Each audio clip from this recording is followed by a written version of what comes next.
اور اس کے بعد جو ہے میں دعوت دیتا ہوں ہمارے مدرسے کے ذمہ دار اسماعیل حفظہ اللہ کو کہ وہ آئیں قرآن اور حدیث کی روشنی میں چند باتیں پیش کریں. السلام علیکم. واللہ لا یہدی القوم الفاسقین. وقال النبی صلی اللہ علیہ وسلم لا یؤمن احدکم حتی احب اکون الیکم من والدہ وولدہ والناس اجمعین. رواہ مسلم. معزز علماء اکرام، معزز خواتین، میرے عزیز طالبات، تمام قسم کی تعریف، حمد و ثنا، بڑائی، کبریائی اس اللہ وحدہ لا شریک کے لیے لائق و زیبا ہے جس نے ہمیں ماں پیٹ سے صحیح سلامت پیدا فرمایا. وہی اللہ ہے ہمارے تمام ضرورتوں کو پورا کرتا ہے. وہی اللہ ہے ہمارے تمام مشکلوں کو آسان کرتا ہے. اس اللہ کی اگر ہم کتنی بھی تعریف کریں کم ہے.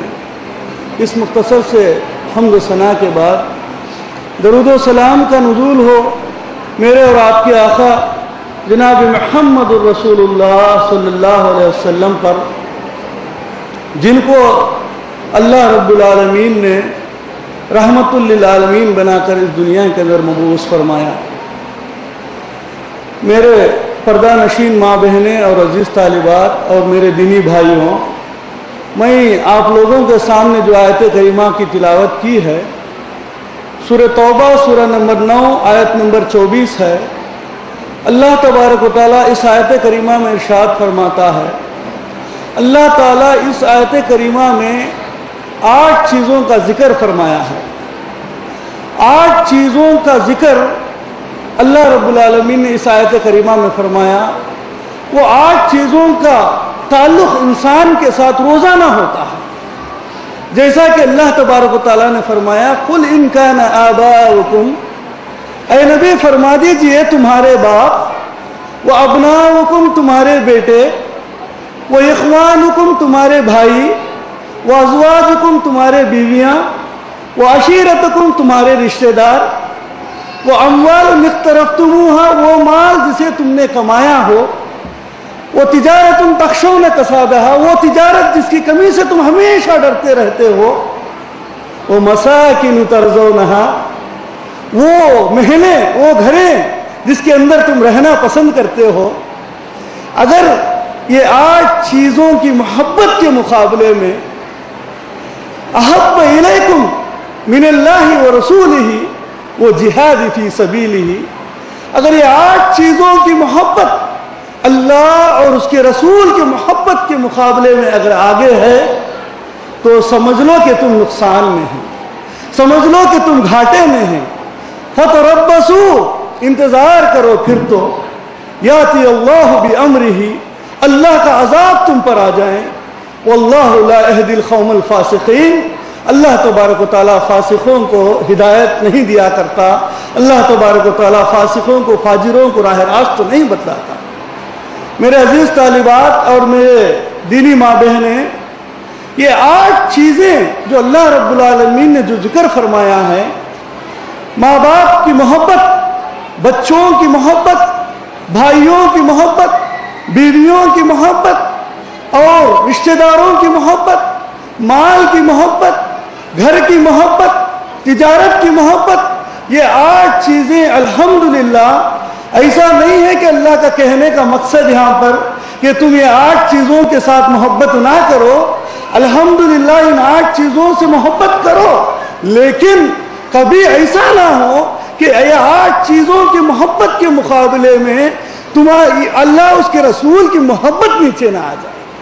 اللہ اس کے رسول کا محبت کا مقابلہ جب تمہارے سامنے آ جائے تو ثابت کر دو کہ جو ہے ہم اللہ اس کے رسول سے محبت کرنے والے ہیں، ہم اللہ اس کے رسول سے جو ہے ان 8 چیزوں سے ہماری محبت غالب رہنے والی ہے.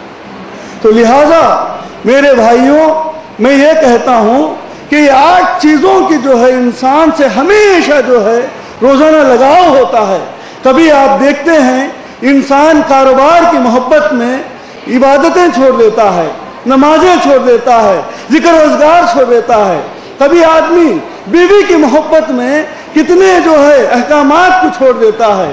کبھی آدمی تجارت کی محبت میں تجارت میں بیٹھا ہوا ہے، دکان کے اندر بیٹھا ہوا ہے، اذان ہو گئی، پکارنے والا پکار رہا ہے، حیا علی الصلاۃ حیا علی الفلاح، آ جاؤ کامیابی کی طرف، آ جاؤ کامیابی کی طرف، لیکن انسان کو جو ہے یہ تجارت کی محبت اس پر غالب آ جاتی ہے تو وہ آدمی جو ہے اپنی تجارت کے اندر بیٹھ جاتا ہے۔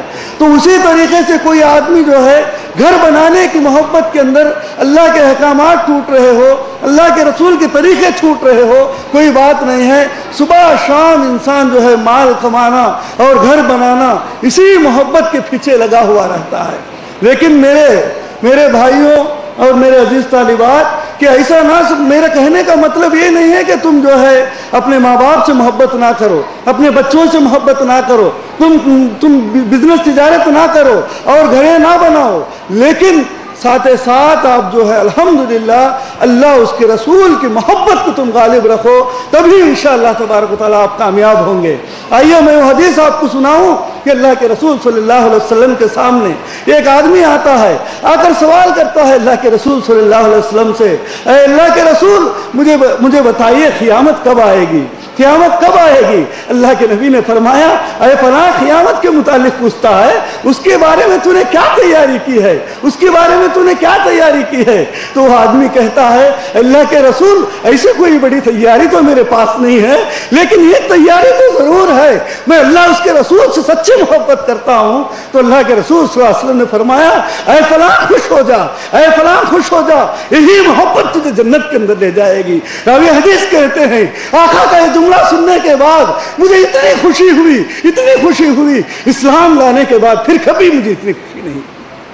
تو میرے عزیز طالبات، کہنے کا مقصد یہ ہے کہ ہمیشہ اللہ اس کے رسول کی محبت کو جو ہے غالب رکھو، ہر حال میں اللہ اس کے رسول کی محبت کو تم غالب رکھو گے، اللہ تبارک و تعالیٰ تمہیں دنیا کے اندر بھی چین و سکون والی زندگی دے گا، انشاءاللہ تبارک و تعالیٰ آخرت کی زندگی کے اندر بھی تمہیں اللہ تبارک و تعالیٰ چین و سکون والی زندگی عطا کرے گا۔ جبکہ ہمارے سامنے ہم بار بار خطبات کے اندر بھی اللہ اس کے رسول کی باتیں ہم سنتے ہیں، قرآن کی باتیں سنتے ہیں، حدیث کی باتیں سنتے ہیں، اس کے باوجود بھی ہمارے دل اتنا سخت ہو چکے ہیں کہ ہم گناہ کرتے کرتے کہ یہ قرآن اور حدیث کی باتیں ہمارے کانوں میں نہیں گھستے ہیں۔ اس کی وجہ یہ ہے کہ اللہ کے رسول صلی اللہ علیہ وسلم نے فرمایا، جب انسان یہ گناہ کرتا ہے تو اس کے دل کے اوپر ایک کالا نقطہ بیٹھتا ہے، جب گناہ کرتے کرتے آگے بڑھتا ہے اس کا دل کالا ہو جاتا ہے، جب پھر اس کا علاج کیا ہے، اس کا علاج کیا کریں کہ اللہ کے رسول صلی اللہ علیہ وسلم نے فرمایا اس کا علاج یہی ہے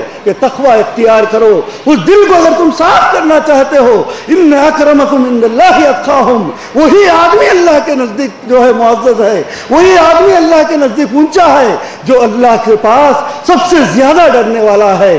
تو میرے بھائیوں، میرے بہنوں، کہ میں بتاؤں کہ یہ ہماری سستی کی وجہ کیا ہے، جبکہ ہمیں معلوم ہے کہ جہنم بھی ہے، اللہ رب العالمین نے جنت بھی تیار کر رکھا ہے، اس کے باوجود بھی آج ہم کیوں یہ سستی کے اندر، یہ کاہلی کے اندر پڑے ہیں؟ میں بتاؤں کہ اللہ کے رسول صلی اللہ علیہ وسلم نے ارشاد فرمایا، ابو داؤد کی روایت ہے کہ ان قریب قیامت کے قریب تمہارے اوپر یہ غیر قوم جو ہے چڑھ دوڑے گی، جس طریقے سے تمہارے اوپر چڑھ دوڑے گی جیسا کہ پیارے نبی نے فرمایا یہ بھوکا دسترخوان پر ٹوٹ پڑتا ہے۔ ایک جب آدمی بھوکا ہوتا ہے تو آپ دیکھتے ہیں کہ کھانے کا اس کا اندازہ اس طریقے سے ہوتا ہے کہ کیا چیز رکھی ہوئی وہ نہیں دیکھتا کہ اس کھانے پر ٹوٹ پڑتا ہے۔ قربان جاؤں اس نبی پر، کیا مثال ہے! اللہ کے نبی نے فرمایا کہ یہ کافر قوم جو ہے تم پر اس طریقے سے چڑھ دوڑے گی کہ جیسا کہ ایک بھوکا دسترخوان پر ٹوٹ پڑتا ہے۔ صحابہ کرام نے بڑے تعجب کے ساتھ پوچھا، اللہ کے نبی کیا اس وقت ہماری تعداد کم ہوگی؟ کیا مسلمانوں کی تعداد کم ہوگی؟ تو اللہ کے نبی نے فرمایا، اے صحابہ، تعداد میں تو بہت زیادہ ہوں گے، گنتی میں تو بہت پرسنٹیج ہوگی، لیکن ان کی حیثیت ایسی ہو چکی ہوگی جیسے کہ ایک نالے پر، ایک پانی پر بہتا ہوا تنکے کے مثال ان کی حیثیت ہو چکی ہوگی۔ دیکھنے کے اعتبار سے تو مسلمانوں کی تعداد ہوگی، لیکن اندر سے جیسے کہ آپ دیکھتے ہیں جب دانا کو کوئی یہ کیڑا کھا جاتا ہے اوپر سے دیکھنے کے اعتبار سے دانہ صاف ہوتا ہے لیکن اندر سے وہ کھوکھلا ہو جاتا ہے. وہی مثال اللہ کے نبی نے دیا. کہا کہ یہ پانی پر بہنے والے تنکے کی حیثیت ان کی ہو گئی ہوگی اور اللہ تبارک و تعالیٰ ان کے دلوں میں کافروں کا رعب ڈال دے گا. اور اللہ کے نبی نے فرمایا اور ایک چیز اللہ رب العالمین ان کے دلوں کے اندر وہن پیدا کر دے گا. پوچھا اللہ کے نبی وہن کیا چیز ہے؟ تو اللہ کے رسول نے فرمایا حب الدنیا و کراہت الموت. حب الدنیا و کراہت الموت. ارے دنیا کی محبت ان کے دل کے اندر بس گئی ہوگی اور موت سے نفرت کرنے والے ہوں گے. یہی وجہ ہے کہ آج ہم معاشرے کے اندر دیکھتے ہیں کوئی آدمی موت کو پسند نہیں کرتا اور کبھی بھی جو ہے مال کی محبت میں مال کمانے کے اندر اللہ کے احکامات ٹوٹ رہے ہو, رسول کی سنتیں چھوٹ رہے ہو, ہمیں کوئی پرواہ نہیں ہے. مال صبح سے شام تک مال کی محبت میں ہم لگے ہوئے رہتے ہیں. آئیے بات مال کی آئی ہے تو ایک مثال دے کر میں آگے بڑھتا ہوں کہ اللہ کے رسول صلی اللہ علیہ وسلم نے اسی مال کے متعلق آپ نے فرمایا یہ مال تمہارے دین کو تمہارے اسلام کو اتنا نقصان پہنچاتا ہے. اگر تمہاری زندگیوں میں دین نہیں ہے تو پیارے نبی نے فرمایا دو بھوکے بھیڑیوں کو صحیح روایت ہے, غالباً ابو داؤد کی روایت ہے کہ دو بھوکے بھیڑیوں کو تم ایک بکری کے ریوڑ میں بھیج دو تو وہ بھوکے بھیڑیاں ان بکری کے ریوڑ میں اتنا نقصان نہیں پہنچا سکتے. یہ مال تمہارے دین کو اتنا نقصان پہنچاتا ہے. میرے عزیز طالبات اور میرے ماں بہنوں, میرا کہنے کا مقصد یہ ہے کہ مال کمانے کی غلطی نہیں ہے, مال کے ساتھ ساتھ جو ہے اللہ اس کے رسول کے احکامات پر زندگی گزاریے کیونکہ یہ چند دن کی زندگی ہے. ہم ایک نہ ایک دن یہ دنیا چھوڑ کر جانا ہے. تو اگر تم اس آخرت کے میدان میں اگر انشاءاللہ غالب ہونا چاہتے ہو تو اللہ اس کے رسول کے محبت کو جو ہے آگے بڑھاؤ. جیسا کہ صحابہ اکرام نے جو ہے ان صحابہ اکرام کی زندگی کو اگر ہم اٹھا کر کے دیکھیں انہوں نے ثابت کر دکھایا کہ جب مال کی قربانی کا موقع آیا, بچوں کی قربانی کا موقع آیا, بیوی کی قربانی کا موقع آیا, دھن دولت کی قربانی کا موقع آیا تو اس وقت جو ہے صحابہ اکرام نے وہ قربانیاں دے کر ثابت کر دیا کہ اللہ اس کے رسول کے محبت کے مقابلے میں ہمارے سامنے ان چیزوں کی کوئی محبت نہیں ہے. آئیے وہ ہجرت کا واقعہ میں آپ لوگوں کے سامنے رکھوں کہ ابو سلمہ رضی اللہ تعالی عنہ ہجرت کا موقع ہے اور سب سے پہلے ہجرت کرنے والے صحابی کہ جبکہ ہجرت کے لیے آپ تیار ہونے کے بعد کہ جبکہ اپنی بیوی اپنے بچے چھوٹے معصوم شیرخوار بچے کو دودھ پینے والے بچے کو لے کر مدینہ کے لیے اللہ کے رسول کے حکم پر نکلتے ہیں سواری تیار کرتے ہیں تو ہوتا کیا ہے. الرحیق المختوم کے اندر اس واقعے کو نقل کیا